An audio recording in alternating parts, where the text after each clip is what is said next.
BRICS का आपने नाम सुना होगा, करेंसी इंट्रोड्यूस करवा रहे हैं ना, ब्राजील, रशिया, इंडिया, चाइना और साउथ अफ्रीका।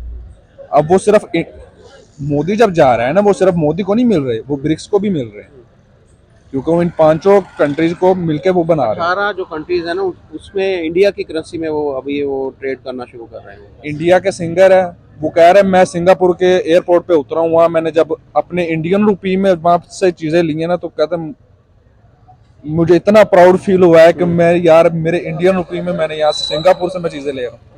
है कि हमें ये कहने की जरूरत है कि हमारी इज्जत करें, या दूसरों को फील होना चाहिए कि नहीं इनकी इज्जत भी करनी चाहिए। इज्जत करवाई जाती है, करवानी पड़ती है इज्जत। क्या करवानी चाहिए? नहीं, कुछ काम ऐसा करें कि आपके लोग इज्जत करें, तो मतलब दिखाएं दुनिया में हमारे यहाँ पे क्या कोई चीज़ ना मैन्युफैक्चर होती है हमारे यहाँ पे। जो चीज़ है हम आगे इंपोर्ट करी जा रहे हैं, एक्सपोर्ट हम कर नहीं रहे हैं, तो फिर किसने करनी है? इंडिया इतना आगे क्यों निकल गया, उसकी रीजन? उसकी मेन रीज़न तो ये है कि उधर पॉलिटिकल स्टेबिलिटी है, ठीक है, और दूसरा एजुकेशन सिस्टम उनका स्ट्रॉन्ग है। ये चीज़ें उनकी बड़ी स्ट्रॉन्ग है। टेक्नोलॉजी में सबसे आगे हैं। टेक्नोलॉजी में क्यों आगे हैं? उनका एजुकेशन सिस्टम की वजह से।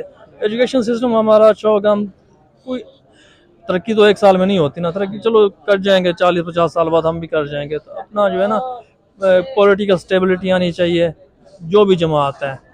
हेलो एंड वेलकम फ्रेंड, मैं हूं मुजफ्फर चौधरी और आप देख रहे हैं हमारा यूट्यूब चैनल परफेक्ट रिएक्शन। दोस्तों, नरेंद्र मोदी जी इंडियन जो प्राइम मिनिस्टर हैं, उनको पूरी दुनिया के अंदर सराहा जा रहा है, उनकी तारीफ़ की जा रही है।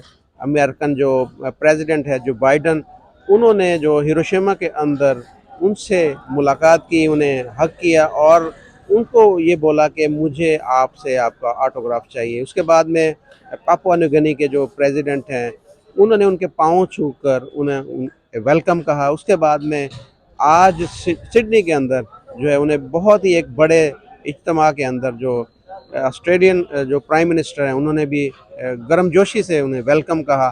तो ये इस तरह पूरी दुनिया के अंदर इस वक्त मोदी जी की तारीफ़ हो रही है, जबकि दूसरी तरफ हम पाकिस्तानी जो स्टूडेंट हैं उनसे जानेंगे कि पाकिस्तान के अंदर कोई भी ऐसा लीडर हमें नज़र क्यों नहीं आ रहा जिस तरह के इंडिया के अंदर नरेंद्र मोदी जी हैं। तो जानते हैं पाकिस्तानी स्टूडेंट से इस बारे में उनकी क्या राय है। हमारे चैनल को सब्सक्राइब ज़रूर कर दीजिएगा, वीडियो को ज़्यादा से ज़्यादा शेयर भी कीजिएगा। अस्सलाम वालेकुम। वालेकुम अस्सलाम। आपका नाम और क्या पढ़ रहे हैं आप? हुज़ैफा इब्राहिम, मैं BA ज़ूलॉजी कर रहा हूँ 8th क्लास। आपका नाम और आप क्या पढ़ रहे हैं? मेरा नाम खालिद रज़ा है और मैं भी BS ज़ूलॉजी कर रहा हूँ इधर GC यूनिवर्सिटी से। हम दोनों क्लासमेट हैं। अच्छा, आज आपसे ये जानेंगे कि पाकिस्तान के जो अगर जो लीडरान हैं, पाकिस्तान के प्राइम मिनिस्टर या प्रेसिडेंट, उनकी बात की जाए और उनका कंपैरिजन किया जाए इंडिया के जो लीडरान हैं जैसे मोदी जी उनके, तो वो पूरी दुनिया उनकी तारीफ़ कर रही है। अभी वो हिरोशिमा के अंदर जो बाइडन ने बोला है कि जी मुझे आपका ऑटोग्राफ चाहिए।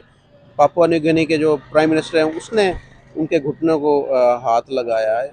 आज ऑस्ट्रेलिया के अंदर भी उन्हें वेलकम किया गया। तो आप कैसे देख रहे हैं कि उनकी जो लीडरान है इंडिया के, उनकी बड़ी तारीफ़ हो रही है, बड़ा उनको अप्रिशिएट किया जा रहा है, जबकि पाकिस्तान के जो प्राइम मिनिस्टर थे साहब, उनको एयरपोर्ट के ऊपर रोक लिया जाता। तो ये कैसे देख रहे हैं कि हमें हमारे लीडरान को क्या करने की ज़रूरत है कि इनकी भी वर्ल्ड में रिस्पेक्ट हो? अगर हम कंपेयर करें ना इंडिया के प्राइम मिनिस्टर को और पाकिस्तान के प्राइम मिनिस्टर को, हमारे यहाँ पाकिस्तान के लिए कोई नहीं आ रहा, वो आ रहे हैं सिर्फ खुद के लिए। वो जो कह रहे हैं ना कि सिर्फ पीछे से खानदान की जो चलती आ रही है, विरासत में उन्हें बस आगे चाहिए, कुर्सी चाहिए ना उन्हें। अब आप मोदी अब इस लेवल पे कब पहुंचा है? वो बन रहा है ना रेगुलरली प्राइम मिनिस्टर, कितनी दफा वो बन 2 चुका दफ़ा बन गया, अब तीसरी दफ़ा बनने जा रहे हैं वो। है? उन्होंने बनना है ना। तो फिर जब वो तकरीबन देखें ना 10 साल हो गए उन्हें काम करते हुए, 10 साल कंटिन्यूसली जब वो काम कर रहे हैं, तो जाहिर बात है ना हर चीज़ उनके अंडर है, सिस्टम उन्हें पता है कैसे काम करना है, किस तरह करना है। तो इतना टाइम उन्हें मिला हुआ है, फिर आज उनका ये नाम बना है ना 10 साल के बाद। अगर एक बंदा आ रहा है उसे हम 2.5 साल दे रहे हैं, 3 साल दे रहे हैं, वो 2.5-3 साल उसे समझने में लग जाता है कि मैंने करना क्या है, कैसे करना है, किसको कैसे लेकर चलना है। अगर 10 साल में उसे ये पता चला है, हम हमारा प्राइम मिनिस्टर जो भी आ जाए, इमरान खान, नवाज शरीफ, शहबाज शरीफ, जो भी है, आसिफ जरदारी या बिलावल भुट्टो कह लें, अगर उन्हें 2 साल का टाइम मिलता है तो वो क्या कर लेंगे? अब देखें, ब्रिक्स का आपने नाम सुना होगा, करेंसी इंट्रोड्यूस करवा रहे हैं ना, ब्राजील, रशिया, इंडिया, चाइना और साउथ अफ्रीका। अब वो सिर्फ मोदी जब जा रहा है ना, वो सिर्फ मोदी को नहीं मिल रहे, वो ब्रिक्स को भी मिल रहे हैं, क्योंकि वो इन पांचों कंट्रीज को मिलके वो बना रहे हैं। 18 जो कंट्रीज है ना उसमें इंडिया की करेंसी में वो अभी वो ट्रेड करना शुरू कर रहे हैं। इंडिया के सिंगर है, वो कह रहे हैं मैं सिंगापुर के एयरपोर्ट पे उतरा हूँ, वहाँ मैंने जब अपने इंडियन रुपी में वहाँ से चीजें ली हैं ना, तो कहते हैं मुझे इतना प्राउड फील हुआ है कि मैं यार मेरे इंडियन रुपी में मैंने यहाँ से सिंगापुर से मैं चीजें ले रहा हूँ। तो इसलिए पहली बात तो मैं यही कहूँगा, जो डिफरेंस है टाइम देना पड़ेगा। पहले तो चीज़ें ठीक करनी पड़ेंगी जो पीछे ख़राब हो चुकी हैं, फिर आगे इम्प्रूवमेंट आएगी आहिस्ता आहिस्ता आहिस्ता, फिर हम इंटरनेशनल लेवल पे खड़े होंगे, इंटरनेशनल लेवल पे हम बाकी कंट्रीज के साथ compete कर सकेंगे। बिल्कुल सही बोला कि इंटरनेशनल लेवल पर बेहतरी की ज़रूरत है, हमें अपने मुल्क का जो तशख्खुस है उसको बेहतर बनाने की ज़रूरत पहले है। हमें अपने मुल्क के अंदर मुल्क को सीधा करने की ज़रूरत है, उसके लिए हमें टाइम लगेगा, फिर हम इंटरनेशनल लेवल पे जाएंगे। मोदी आज इंटरनेशनल लेवल पे अपीयर हुआ है, पहले किसी को पता था मोदी का? देखिए वो काम किया उन्होंने, डिलीवर पहले किया उन्होंने है, खुद अंदर खुद को ठीक किया अपने है ना, आप को पहले स्ट्रॉन्ग किया है, दुनिया की 5वीं बड़ी इकॉनमी बन चुका उन्होंने है। आईटी फील्ड को इतना उन्होंने डेवलप किया है, उसके बाद उन्होंने कुछ किया है, इंटरनेशनल लेवल पे फिर गए हैं। जैसे भाई बता रहे हैं, आप क्या समझते हैं कि क्या वजह है कि जो इस वक्त पूरी दुनिया जो है मोदी जी की तारीफ कर रही है? देखिए वजह यही है, हमारे प्राइम मिनिस्टर जो भी बनता है उसे टाइम ही नहीं मिल पाता कि वो अपने जो है ना कंट्री को देखे, उसकी मैनेजमेंट को देखे, या उसे जो है ना बैलेंस करने का टाइम ही नहीं देते। फिर आगे कोई आ जाता है, कोई आ जाता है, और जब आते हैं तो उनका एक ही मोटो होता है, खाना। देखें, पाकिस्तान पे लगाना नहीं है, कंट्री पे लगाना नहीं है। उन्हें 10 साल मिले हैं, मजीद में भी उन्हें 5 साल और मिल सकते हैं। तो ये देखें कि 10 साल जो है उन्होंने समझा है कि कंट्री को किस तरह चलाना है, सिस्टम को देखा है, उसके बाद टाइम दिया है। अब जो है ना वो मुल्क लेके चल रहे हैं, लेकिन अपना नहीं सोच रहे। ये बात है, मजीद 5 साल मिल जाने हैं, हो सकता है इससे भी बेहतर उनकी कंडीशन हो जाएंगी। आप हमारा सिर्फ नहीं, सिर्फ टाइम मिलना ही काफी होता है, या इसके लिए एफर्ट की भी जरूरत होती है, कि लीडरशिप की भी जरूरत होती है, कि आम लीडर और लीडर का भी फर्क होता है ना, कि सिर्फ ये तो नहीं कि उन्हें 10 साल टाइम मिल गया तो जी उसकी वजह से इंडिया तरक्की कर गया। मेरे ख्याल में कोई बंदे की अपनी काबिलियत भी कोई चीज होती है। काबिलियत जाहिर बात है ना, सिर्फ टाइम टाइम भी बहुत मैटर करता है। इसके अलावा जब एक कंट्री जो रह रहे हैं उसके अंदर, जब तक वो उसे अपनी खुद अपनी रिस्पॉन्सिबिलिटी नहीं लेंगे कि मैंने अपने मुल्क को ठीक करना है। अगर आप अब इंडियंस की बात करें ना, जितना वो अब इस वक्त मोदी को सराहा रहे हैं या अपने मुल्क के लिए जितने वो सिंसियर है ना, उतने पाकिस्तानी नहीं है। पाकिस्तानी जो है ना, उसे सिर्फ अपने घर तक है, उसे अपने सिर्फ पेट तक है, उसे अपनी कंट्री के साथ कुछ भी नहीं है। देखो, जहाँ रहेगी ना बात टाइम की, देखें अगर एक प्राइम मिनिस्टर आया ना, उसे 5 साल आपने कंप्लीट करने दिए हैं, अगर उसने नहीं ना 5 साल में कुछ किया तो दोबारा ज़िंदगी भर जो है ना वो उस चेयर पे नहीं आ सकता। जैसे कि असफ जरदारी थे, 5 साल पूरे करके गए हैं, दोबारा उनका कोई नाम तो नहीं लेता कि ये प्राइम मिनिस्टर बनेंगे। ये जो है हाफ में नहीं जाती हुकूमत, एक दूसरे की गिरा देते हैं, दोबारा आने के फिर चांसेस हो जाते हैं। अब अगर पीएमएल आती है फिर इसकी गिरा देंगे, फिर जो है पीटीआई आ जाएगी उसकी हाफ में गिरा देंगे। ये एक दूसरे के साथ जो आते जाते रहते हैं, लेकिन एक को टाइम दे, 5 साल पूरे करे, अगर वो कुछ नहीं करता तो दोबारा उसका कभी भी कोई नाम नहीं चलो, ये लेगा। तो हो गया हमारे जो अंदरूनी मसाइल हैं। ये बताएं कि रिस्पेक्ट क्यों नहीं है हमारी, जो जैसे कि शाहिद खाकान अब्बासी को रोक लिया गया था एयरपोर्ट पे और कपड़े उतार कर तलाशी ली गई थी। तो मेरे ख्याल में एक बहुत ही शर्मिंदगी वाली ये हमारे एज ए पाकिस्तानी मैं फील करता हूँ। इसकी क्या रीज़न है कि ये तो नहीं होना चाहिए ना? बेशक पाकिस्तान ने तरक्की की है नहीं की, जो भी है, एक प्राइम मिनिस्टर के साथ ये सलूक होना चाहिए। लेकिन वो इमेज को देखते हैं, हमारे जो कंट्री की इमेज है आपके सामने ही है। अब देखिए अमेरिका से अगर प्राइम मिनिस्टर आता है तो वो चाहे उसकी करेक्टर जिस तरह का भी है उसको कोई नहीं देख रहा, सिर्फ यूएसए को देख रहे हैं कि वो अमेरिका से आ रहा है, अमेरिका का प्राइम मिनिस्टर है। समझ आ रही है ना? हमारे वो पाकिस्तान को देखते हैं, ये नहीं देखते कि वो आ रहा है नवाज शरीफ है या इमरान खान है। इमरान खान हो सकता है उन सब से अच्छा हो, यूएसए के प्राइम मिनिस्टर से जो उसकी शख्सियत है उससे भी अच्छी शख्सियत हो, लेकिन उन्होंने इमरान खान को नहीं देखना, उन्होंने पाकिस्तान को देखना है, ये पाकिस्तान को आ रहा है। वो शाहिद खाकान अब्बासी को नहीं चेक कर रहे थे, वो पाकिस्तान को चेक कर रहे थे। तो पाकिस्तान की तरफ से कोई ऐसा रिस्पांस भी नहीं आया कि कोई एहतजाज किया गया हो या कुछ ऐसे? मैंने एक न्यूज़ में मैंने देखा था कि इंडिया के एक मिनिस्टर को रोक लिया गया था एयरपोर्ट के ऊपर, तो उन्होंने फौरी तौर पर अपने मिनिस्टर को बोला था कि आप वापस आ जाएं, और उन्होंने कोई सख्त जो है पाबंदियां लगा दी थी अमेरिकन के ऊपर कि जी इसी तरह का सलूक जो है अब अमेरिकन के साथ होगा। तो उन्होंने उसके बाद में माफ़ी मांगी और बोला कि जी हमसे गलती होगी। तो पाकिस्तान की तरफ से इस तरह का कोई स्टैंड क्यों नहीं लिया जाता? रीजन सिर्फ यही है ना, कैसे ले सकते हैं स्टैंड? पाकिस्तान मजबूत हमने हो उनसे कर्जा लेना है, हमने उनकी बातें माननी है, वो हमें पाल रहे हैं। नहीं, हम सिर्फ गाड़ियों के पीछे लिख सकते हैं कि हम गुलाम हैं, या हम अमली तौर पर भी कोई इस तरह का काम कर सकते हैं? अमली तौर पर हम नहीं कर सकते। जब तक हम हैं ना उनके नीचे, हमने काम करना है, हम नहीं कर सकते कुछ भी। जब तक आपके अंदर आपका कोई लीडर ऐसा नहीं मिलेगा जो उन्हें ललकार सके, उन्हें जवाब दे सके, कुछ भी नहीं कर सकेंगे। और इसकी सबसे बड़ी रीज़न यही है कि हमने उनको बहुत कुछ देना है। देखिए, एक छोटी सी बात है, अगर कोई गाँव है ना, माड़ा सा भी बंदा है ना, अगर अपने घर से खाता है ना, तो उसे कोई चौधरी भी कुछ नहीं कह सकता, ना उसकी इतनी हिम्मत है। तो यही बात हमारी कंट्री की, अगर हमने उनसे लेके खाना है ना, तो हम उन्हें आंखें भी नहीं दिखा सकते। ये चीज़ें, अगर हम जो है अपना कंट्री स्ट्रांग हो ना अंदर से, अपना खुद का खाएं, खुद का करें, तो क्या औकात है ये यूएसए की किसी के भी हमें रोक ले या कोई बात करे। जो इंडिया है किसी से कुछ नहीं लेता, वो खुद के दम पे मजबूत है, तो वो ये सब कुछ कर सकते हैं, उन्हें जो है सूट करता है। हम कैसे इस तरह कर सकते हैं, क्योंकि हमने तो उनसे लेके कर्जा खाना है। हमारे जो हैं ये बड़े पॉलिटिशियन हैं, ये भी उनके नीचे हैं, तो हम कैसे ये सब कर सकते हैं। वो कर सकते हैं अगर उन्हें कोई रोकता है उधर एयरपोर्ट पे या जो भी वट एवर, ये सब चीज़ें। अस्सलाम वालेकुम जी। वालेकुम सलाम। आपका नाम सर? अनस मुजाहिद। क्या करते हैं आप सर? सर मैं मैथ्स का हूँ। आज आपसे ये जानेंगे कि जो दुनिया के अंदर जो बड़े बड़े लीडरान हैं जो हाज़िर वक्त में, उनके अंदर पाकिस्तानी लीडर कोई नज़र नहीं आ रहा, और हमारा जो हमसाया मुल्क है इंडिया, वहाँ के जो प्राइम मिनिस्टर हैं नरेंद्र मोदी जी, उनकी बड़ी रिस्पेक्ट हो रही है। अभी जो उनकी मुलाकात हुई जो बाइडेन के साथ, उन्होंने बोला जी मुझे आपका ऑटोग्राफ चाहिए। और एक और कंट्री के पापुआ न्यू गिनी के जो प्रेसिडेंट हैं, उन्होंने भी उनके घुटनों को हाथ लगाया। अभी आज भी ऑस्ट्रेलिया के अंदर उन्हें वार्म वेलकम किया गया। तो पाकिस्तान के अंदर हमें कोई ऐसा लीडर, कोई ऐसा जो हमें कोई नज़र क्यों नहीं आ रहा, उसकी क्या रीज़न है? सर पाकिस्तान में शुरू से वही फैमिलीज़ हैं जो आती हैं पॉलिटिक्स के अंदर, वही करती आ रही हैं, उन्होंने ही रहना है। तो इस बात से वो डेमोक्रेसी टाइप बना हुआ है हमारे यहाँ पे। इस वजह से कि कभी सिस्टम ये चेंज नहीं हो सकता, सिस्टम बन गया ये वाला।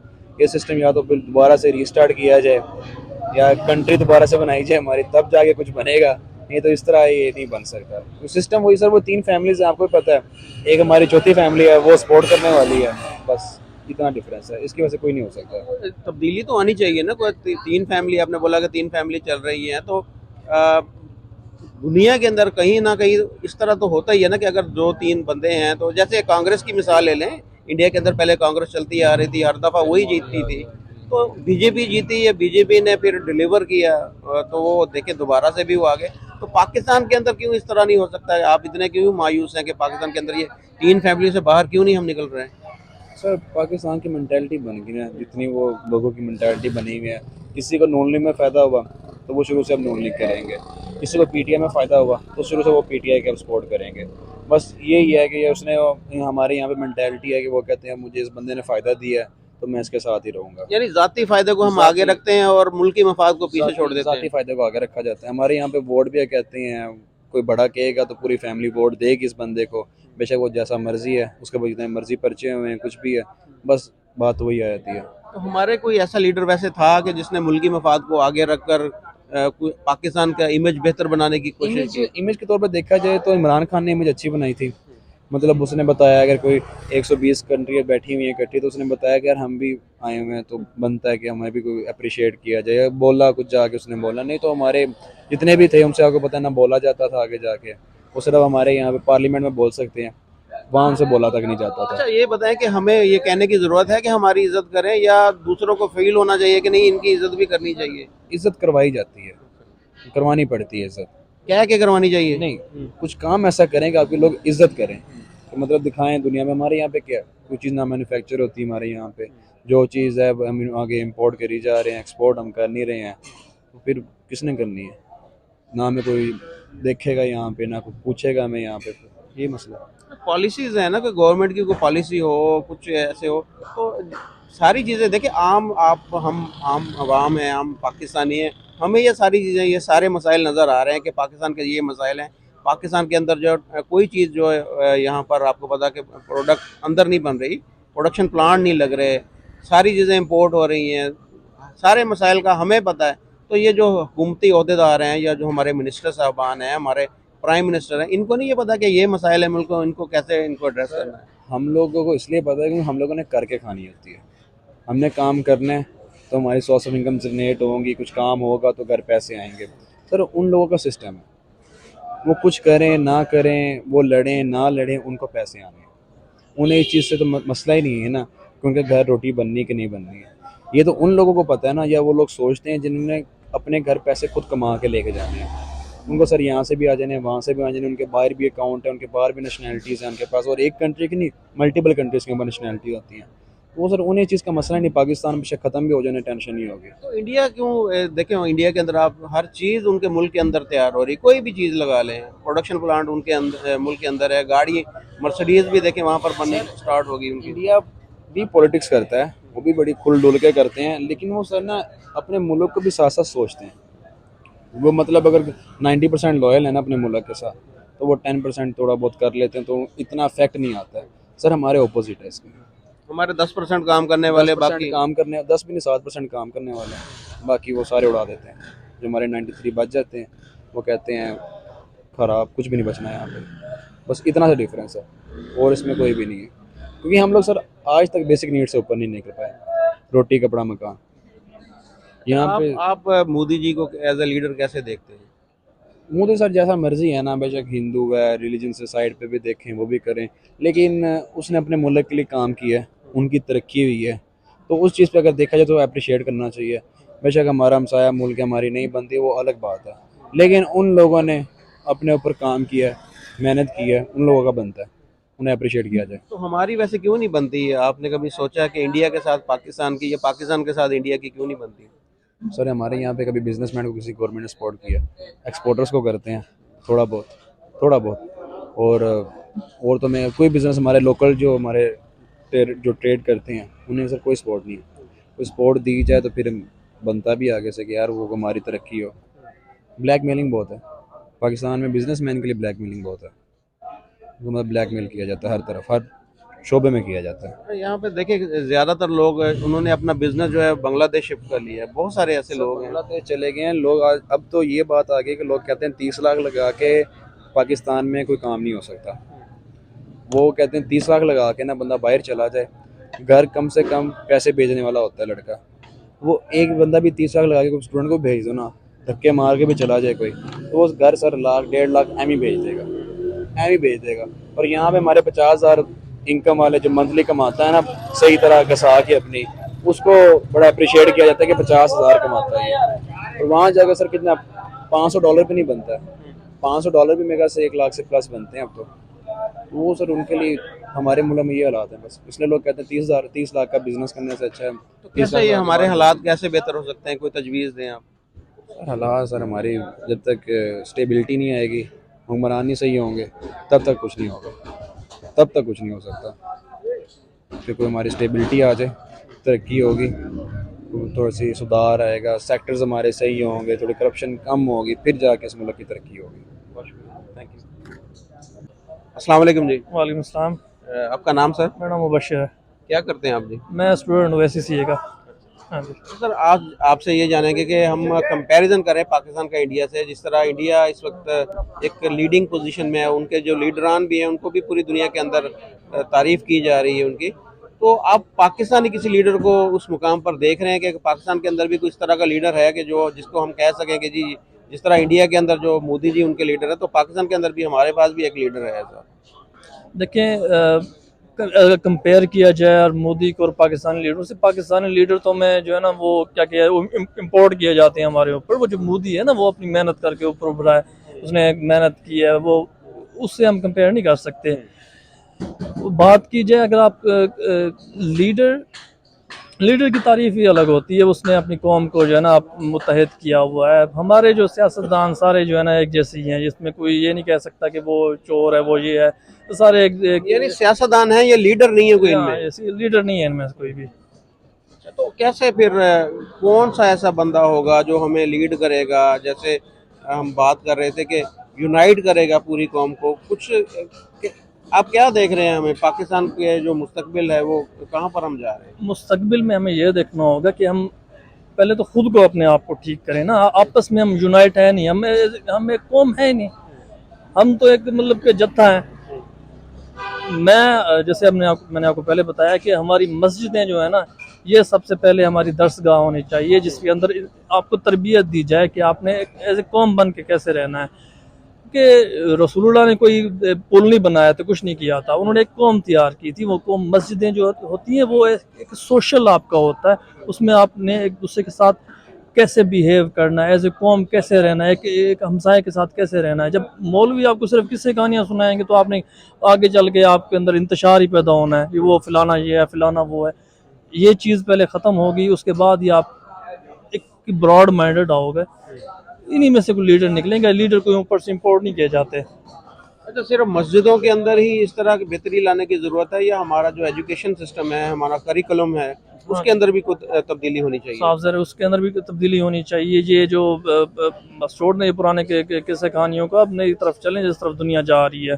नई चीज़ें पढ़ाएं लोगों को, टेक्नोलॉजी की तरफ लेके जो है ये चीज़ें जो है ना, क्योंकि तरक्की आपने करनी है, पुराने किस्से कहानियों से नहीं हो सकती कि हम पहले ये थे, हम अब ये हैं, वो आप नई बच्चों को उनकी नई सोच सिखाएं।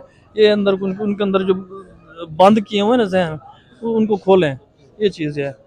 तो कौन ये सारा सिस्टम कौन चेंज करेगा? चेंज करने वाले तो वही है, वो ये चाह ही नहीं रहे कि हमारे जो बच्चे हैं या हमारा फ्यूचर जो है वो अपने जहन को इस्तेमाल करें। वो तो यही चाहते हैं कि ये रट्टे वाला सिस्टम जो है वो चलता रहे, और इनकी बादशाहत जो है, मैं ये कहूँगा ये बादशाहत है यहाँ पर, जो जितनी भी पार्टियाँ हैं तो वो कायम रखना चाह रहे हैं वो। ये बेसिकली ये भी कसूर हमारे वोटर्स का ये होता है। ये खुद इनके पीछे लग जाते हैं। इनको कोई पार्टी इनको कोई वो डंडे के जोर पर तो नहीं लेके आती ना। ये हमारा ही कसूर होता है, हम ही इसके कसूरवार हैं। हम खुद नहीं बदलेंगे तो ये सिस्टम नहीं बदल सकता। वैसे आप क्या समझ रहे हैं, कोई जो मौजूदा हमारे पास चॉइस है, 3 पार्टियां जुंगे में, इनमें से कोई बेहतर है? मेरे ख्याल में कोई बेहतर नहीं है, क्योंकि ये सारे एक ही जैसे हैं। क्योंकि देखें, एक पार्टी में होता है, अगला वो दूसरी पार्टी में आ जाता है, वो उससे हट के फिर उस पार्टी में आ जाता है। क्या इसमें क्या चेंजिंग हो रही है? वही है इनसे। जैसे कि अब मौजूदा हालात में जो पीटीआई है, वो सारे बंदे पहले वो दूसरी पार्टी से पीटीआई में है, अब वो दोबारा वापसी उनकी हो रही है। वापसी हो रही है, तो उसमें क्या चेंजिंग हो सकती है? ये सारे एक जैसे ही होते हैं, कोई दूध का दिला नहीं होता। हम इसमें ये नहीं कह सकते कि ये ठीक होगा वो ठीक होगा। सारे एक आपस में सारे एक ही जैसे होते हैं। अच्छा, आप माशाल्लाह समझदार हैं। इंडिया की तरक्की की क्या वजह है? इंडिया इतना आगे क्यों निकल गया, उसकी रीज़न? उसकी मेन रीज़न तो ये है कि उधर पॉलिटिकल स्टेबिलिटी है, ठीक है, और दूसरा एजुकेशन सिस्टम उनका स्ट्रॉन्ग है। ये चीज़ें उनकी बड़ी स्ट्रॉन्ग है। टेक्नोलॉजी में सबसे आगे हैं। टेक्नोलॉजी में क्यों आगे हैं? उनका एजुकेशन सिस्टम की वजह से। एजुकेशन सिस्टम हमारा अच्छा होगा, हम कोई तरक्की तो एक साल में नहीं होती ना। तरक्की चलो कर जाएंगे, 40-50 साल बाद हम भी कर जाएंगे। तो अपना जो है ना, पॉलिटिकल स्टेबिलिटी आनी चाहिए। जो भी जमात है, कोई भी हो, कम से कम जो है ना वो पाकिस्तान के अंदर कम से कम 20 साल तो पॉलिटिकल स्टेबिलिटी हो ना, उसके बाद सिस्टम चल जाएगा। कोई भी जमात हो, हम नहीं कहते कि फ़लाँ है या फ़लाँ है, कोई भी जमात हो, पॉलिटिकल स्टेबिलिटी हो, उसके बाद हम खुद समझदार हो जाएंगे, अपने वोट से फैसला करेंगे। यही उनका भी तो यही राज है ना। हालांकि उधर भी करप्ट है, सारा कुछ यही सिस्टम है, लेकिन पॉलिटिकल स्टेबिलिटी है। ये मेन रीज़न है उनकी तरक्की की। Thank you.